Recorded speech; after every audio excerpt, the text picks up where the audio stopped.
J'ai rencontré un jour des témoins de Jéhovah qui, vous savez, toquent à votre porte pour vous apporter la bonne nouvelle. Et alors ils m'ont parlé, comme dans l'Apocalypse, de 144 000 êtres humains sauvés. 144 000. Je me suis un petit peu gratté la tête, j'ai cherché. Il y a déjà 8 saints qui ont été canonisés par l'Église catholique. Si on ajoute ceux des orthodoxes, et puis ceux qu'on a canonisés dans notre cœur, déjà, si on enlève les 8 000 saints, il reste 136 000 sauvés. Avouez que ça nous laisse peu de chance, enfin, surtout pour moi.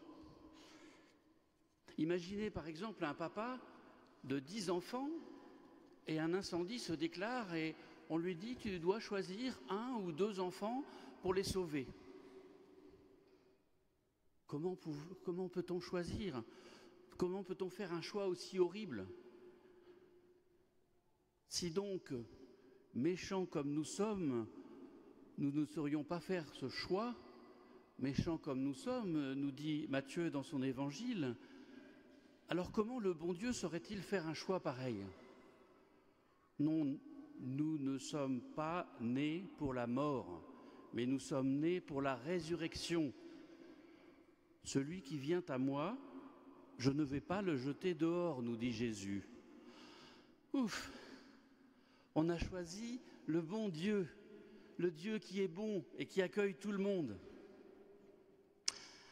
Mais il y a un mais, il y a toujours un mais.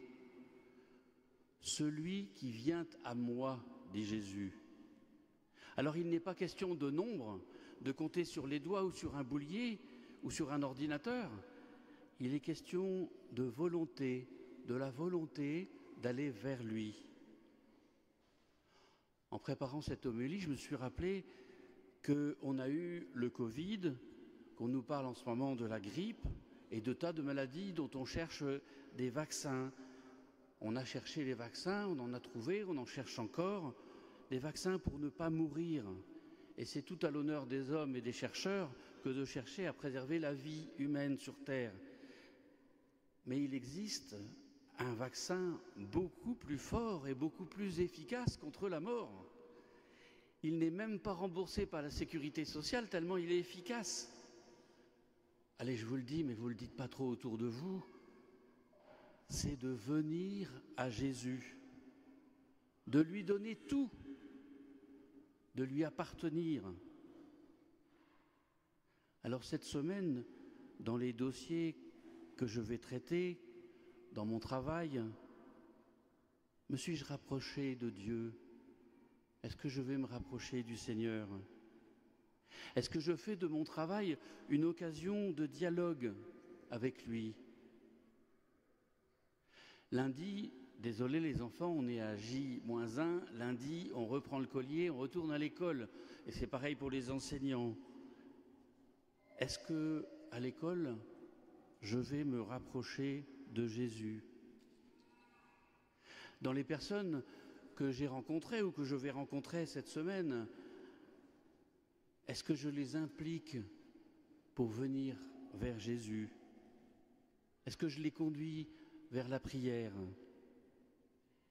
Parce que voilà la véritable question, voilà le hic de notre foi qui ne nous laisse pas à ne rien faire. La foi nous demande d'aller vers Dieu, d'aller vers Jésus.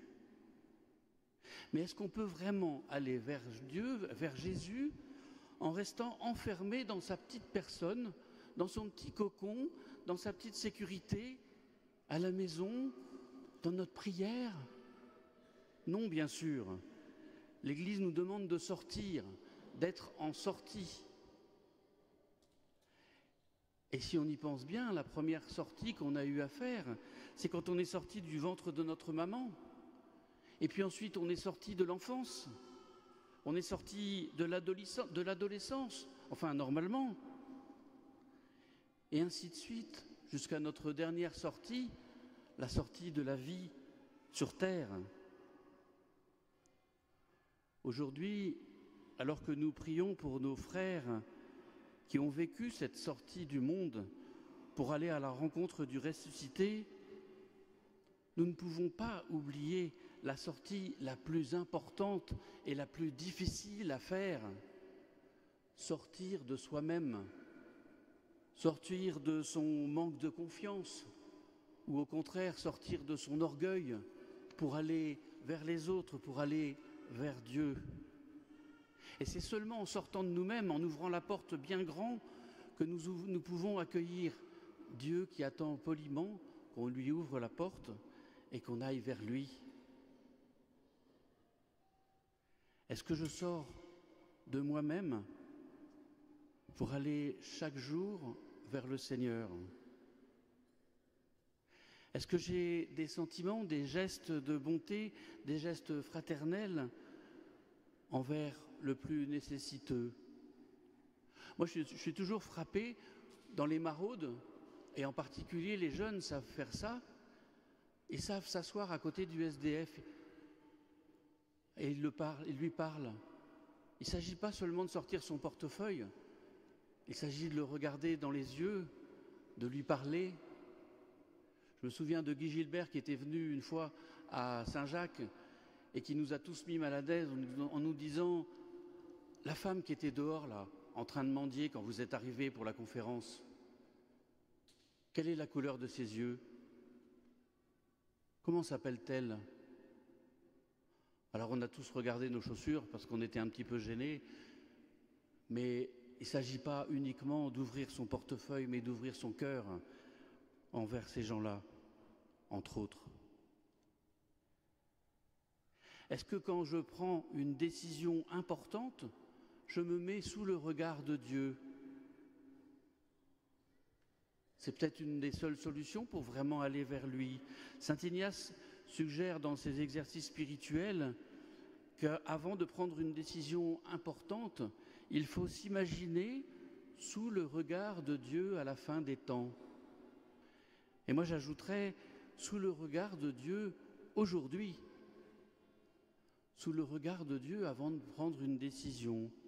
Parce que quand tu dis au nom du Père, au nom du Fils, au nom du Saint-Esprit, alors désolé mais tu n'es plus à ton compte. Tu agis au nom du Père, tu agis au nom de ton baptême, tu agis peut-être même en mémoire de ceux de tes proches qui se sont endormis dans l'espérance de la résurrection et qui t'ont laissé ces brides de foi à développer. Endormis dans l'espérance de la résurrection. Le cimetière, en grec, ça veut dire le dortoir. Alors avouez que c'est quand même plus sympa cet après-midi quand vous irez dans les dortoirs voir vos proches que dans un cimetière où on s'est débarrassé de nos morts qu'on va voir une fois par an ou deux ou plus. Mais voilà, ils sont de leur côté, nous sommes du nôtre. Non, allons les voir au dortoir.